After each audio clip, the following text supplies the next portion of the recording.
PlantGenic is basically AI application which take live image and analyze whether it's healthy or not. Now, in order to send the live image to the server, you have two options. You can either select picture from gallery or you can take new picture. Select any live image from gallery. Now you need to crop the image so that only live part is inside the frame and rest of unwanted part is cropped out. Just wait few seconds and you can view complete AI prediction report in order to know if your plant is healthy or not. And if it's unhealthy, you can view plant name, disease, treatment and identify disease spots and report. You can view this report in English as well as in Urdu. Now, if the farmer is not satisfied with the report and want more details, he can send requests for expert analysis. Once the expert has provided feedback, farmer can start one-to-one conversation with that expert. Farmer can also send pictures and documents in chat. In request expert chat, if the farmer want to directly chat with expert about his crops, he need to fill in the required details and send chat request. In menu button, farmer can view prediction history, expert analysis reports, and notifications. In prediction history, farmer can view all previous AI reports. In expert analysis reports, farmer can view all those reports that were manually analyzed by experts. And here, farmer can view notifications. In catalog section, farmer can view plant details along with their diseases for their knowledge. This application provides interface in both English and Urdu language. Farmer can view all details in English as well as in Urdu. Now, if the farmer wants to update his personal information, he can edit details from here and submit changes. Whenever an image is sent by the user for analysis, the first step is to recognize whether it contains a plant or not. So for that purpose, we have used three different data sets for the training of our model. First of them is of Kaggle, the second is of ImageNet, and the third one is of Plant Village. And they are different categories having different number of images. So obviously the model was not going to be trained equally for all the images, for all the categories. So what we have done is to put up a limit of 700, and so that all the categories have equal number of images, and merge them into one dataset which is going to be used for the training. We have normalized those images and so that they are in the same range, and these images are of 256 by 256.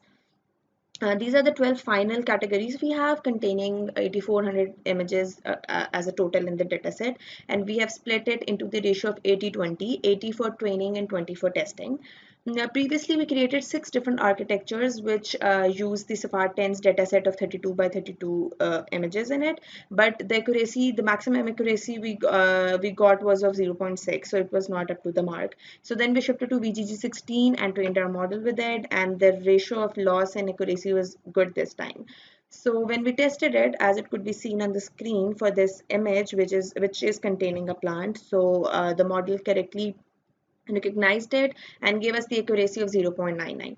So this is how we created the dataset, trained our model, and recognition is done.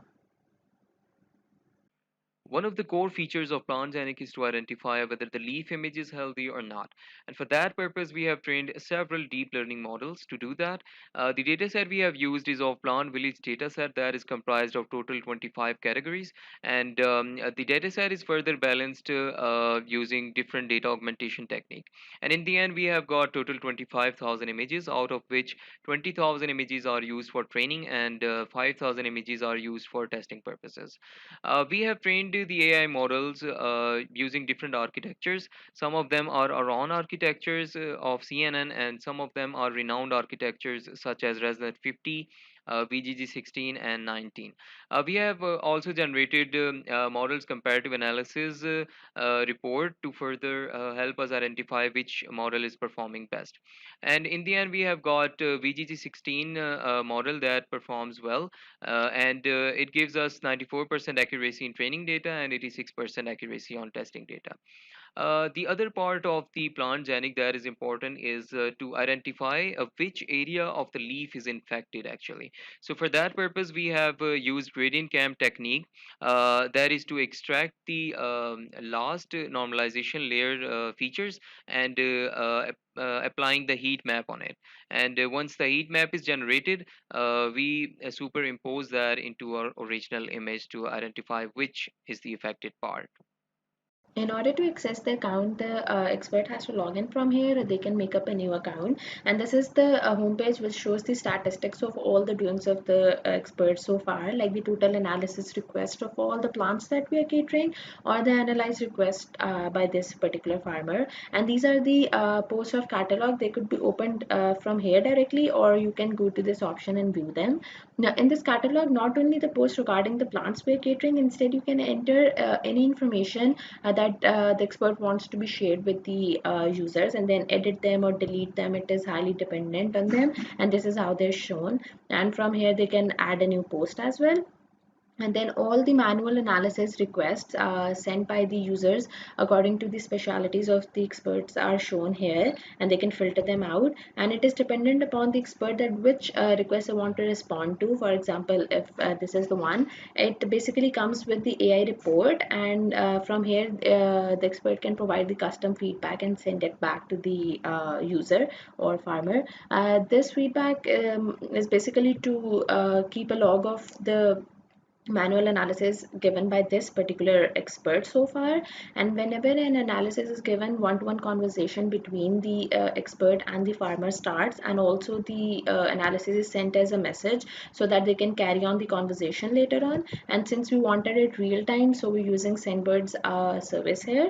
And these requests are by those farmers who wanted to get the manual, not the manual analysis, but they wanted to talk to the expert directly, so they can do it right here. And for the enhanced dataset, all the AI predicted images are shown here for the expert to ensure their credibility.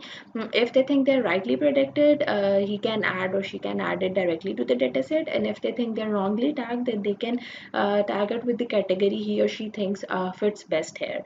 And for that we're using Minio, which is an open source alternative of AWS S3, and there are different categories, folders are maintained, and these images are basically saved over there.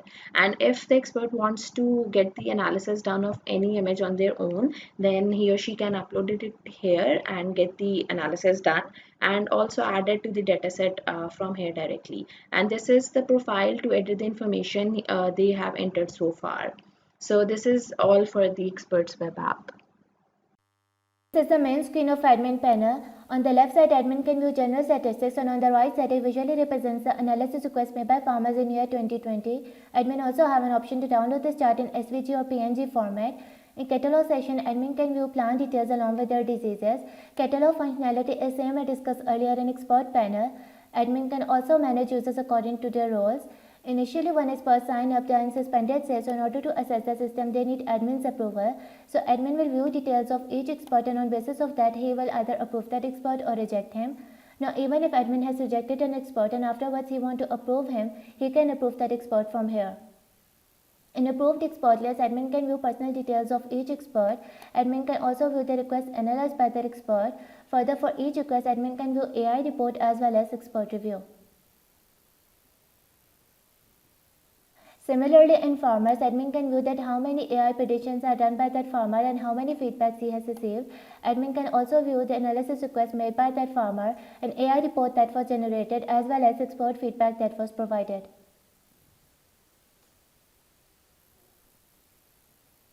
Now, if admin wants to do data analysis, these reports are generated in form of table on daily, monthly, and yearly basis. These reports include that on specific date which analysis request was made and by which farmer. Admin can view all these details, and if he wants to save record in his system, he can download this Excel file in his system. Similarly, admin can view and download export reports and data enhancement reports. Another great feature for admin is to group farmers into region. By doing so, they can actually send alerts to all the farmers of that region where the disease is spreading. To add a new region, they can draw a polygon inside the map, and all the farmers of that region will be tagged automatically based on their coordinates. In the details section of a region, farmers can visually analyze which disease is spreading in that region and at which area. Admin can simply select the farmers to send alert to, and they can send it via email or mobile notification or both. Admin can also start the retraining process of current AI model. All the images that are tagged by the experts are used in the process of retraining. The images are stored in a centralized storage called Minio. And first of all of these images are loaded and pre-processed to match the input shape of current model.